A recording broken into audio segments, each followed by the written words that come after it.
We couldn't even make it one tournament of the 2024 season without a problem? Well, at least Magnus Carlsen was there. What's up? Jefferson here to break down everything you need to know from round one of the Chess.com Invitational. Well, at least all the things I wanted to talk about. Swiss Cheese and I are out at Olympus for the first tournament of the year. Shout out to the DGPT for letting us get some shots and be at the event so we can bring you all of the quickest information in case you didn't have time to watch Jomez. Although I can't see the comment section for post-produce yet, the live chat was brutal fat shaming Paul McBeth. Not sure what that was all about? Kinda uncalled for if you ask me. He's in full dad bod mode, and let's not forget he's coming off of an injury. I will say any insult towards his outfit choice was fair game. I'm gonna assume Hannah was busy with Pablo before Paul left the house this morning. Can't hate too much because Olympus looked beautiful. Swiss and I debated if the camera coverage was going to look good or not with all the blind shots, so make sure to let me know in the comment section below. But being there in person, the course was sick. It held up pretty well after the rain of the All-Star event, so I'm confident it will hold up after late showers today too. Everything was pretty cool, except I'm not a fan of the setup on hole 18. If you don't make it on top of the hill, why should you advance up the hill? I'll hear the arguments for pace of play, but it just feels weird to me. Personally, I'm a big fan of the chess pieces on the course and honestly wish there was more of them. Hard for me not to think this has been the best title sponsor for the sport yet, at least the ones I've been able to witness. There were tables of chessboards set up to play, and even a huge version that I had the pleasure of watching Eliezra's siblings play on. Well, at least try. Chess.com even had Magnus Carlsen come, and he was cool enough to spectate some cards. Lucky enough, he jumped on the same one I was watching. Either Austin Turner's thighs attracted him, or he's a secret OG disc golfer and wanted to watch some Nico. The rain wasn't the only factor that was affecting play. The wind was blowing pretty constantly throughout the day.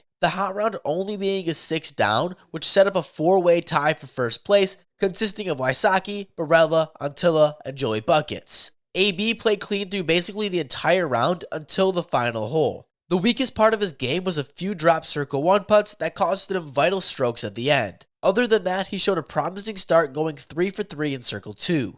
He would even go into hole 18 with a lead by 2 strokes with an 8 down. He would go OB off his drive and then follow it up with another out of bounds throw, putting from the drop zone for bogey, eventually tapping in a double bogey to end his round. Clearly he could play this course really well. It'll come to how he could bounce back. Thankfully we avoided a classic AB tank job since this was on the final hole, which I'm confident he'll be able to shake off for round 2 and stack something better. I'm predicting the scores we saw today are going to be low compared to the next 2 rounds. If AB continues circle 2 dominance and stop giving easy strokes up in the circle, he'll be just fine. People often forget that AB is not only a bomber, but good as hell at hitting lines, which this course forces to score well. Which is why we see Nicholas Antilla sitting tied for first as well. But if you noticed, he had the most birdies in the field with 10. Unfortunately, he just also had 4 bogeys. Looking at his stats, you would have thought he played a great round, going 8 for 10 from C1X and 2 for 5 from Circle 2, even smacking a 60-footer. He's doing everything he needs to, but just needs to stop with the bogeys. Again, Antilla can hit tight gaps,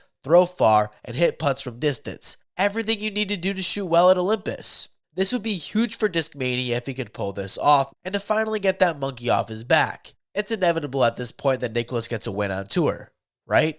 Joey Bucket started the trend of the hot round of 6 down and held it. He would play a relatively quiet round, parring everything besides 2 birdies until hole 12, where he would string 5 birdies in a row, going 12 for 12 from C1X, playing great all round just to finish the last 2 holes with OB throws and getting a bogey. He played a consistent round, avoiding bogeys all the way and pick up the birdies when they were there. The question is, will he be able to keep his putter hot?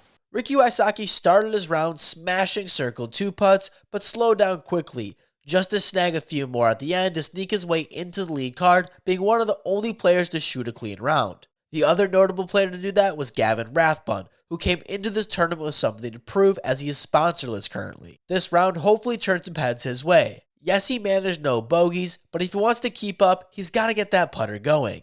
He went 5 for 7 in C1X, but 0 for 5 in Circle 2, setting himself up for plenty of birdie opportunities, but he's got to start capitalizing. Luckily, the field left lots of strokes out there, but the same thing is also keeping some other big names in the hunt too. Gannon Buhr was 4 strokes behind AB going into the last hole, only to finish 1 back and in striking distance. Not to mention, that was after being even until hole 13. That's someone you don't want chasing you down at the end, especially when he finds his strides. Long legs. Takes him a while. That's it for the MPO, but it's actually over the FPO side where the problem started. Swiss and I decided to jump on Cynthia Ricciotti's card since the leaders at the time were there. I wasn't watching coverage, so I'm only going off this post which Cynthia made. I have and I will always play by the rules. Period. Why commentators think it's okay to personally call someone out like that without knowing the situation is beyond me. Allegedly, the commentators personally called Cynthia out, and if that wasn't the case, kinda bullshit. For those that don't know, on hole 14, due to all the rain last week, there is standing water, which is played as casual relief if a player doesn't make it up the hill. Cynthia's disc hit the wall and sank under the water. This meant to find her disc, she would have to go in, shoes and all. After some searching, she couldn't find it. Others joined in. The spotter pointed out what he saw, yet no one started a timer. I was there and heard Cynthia ask multiple times if someone started a timer, which no one did. And right after the official timer ended, she stopped looking. There was no intention of cheating. It just sucks she had to take an extra stroke for a lost disc due to casual water. Natalie Ryan ended round 1 on top of the leaderboard by a stroke. She didn't do anything great, but did everything needed to score well. Going 4 for 6 from C1X with the longest putt made being 26 feet. Only went OB once, saving lots of strokes, and every opportunity at a scramble, Ryan would capitalize, even finding some fortune at times. Most importantly, used the momentum to her advantage, using that confidence to every shot. And when things started to slow up towards the end, that's when she couldn't keep it clean, with the second bogey of the round coming on hole 16.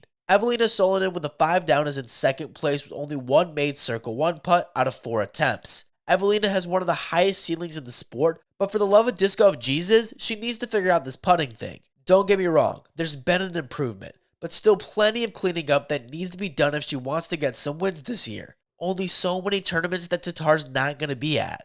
The good thing for Evelina is she's really freaking good off the tee, and basically everything about her game is solid except for that putt. Holyn Handley also finds herself in second with a 5 down. Although she had the most birdies in the field, just found a couple bogeys that hurt, but the double on 17 would do the damage. She does a great job at putting herself in birdie opportunities, going 5 for 7 from C1X, and even having a chance at 6 putts from Circle 2, but the only good thing about only making one of them was at least 5 easy pars. Well, kinda. If Holyn can make a few more putts from Circle 2, then she'll take back a lot of strokes that she'll need if she wants a win that won't have an asterisk next to it. That's all I got from round 1 of the Chess.com Invitational. If you want even more disc golf, go check out everything that Mr. Swiss Cheese has to say about round 1 over on his channel. Also, make sure to subscribe right here for a breakdown of round 2 tomorrow.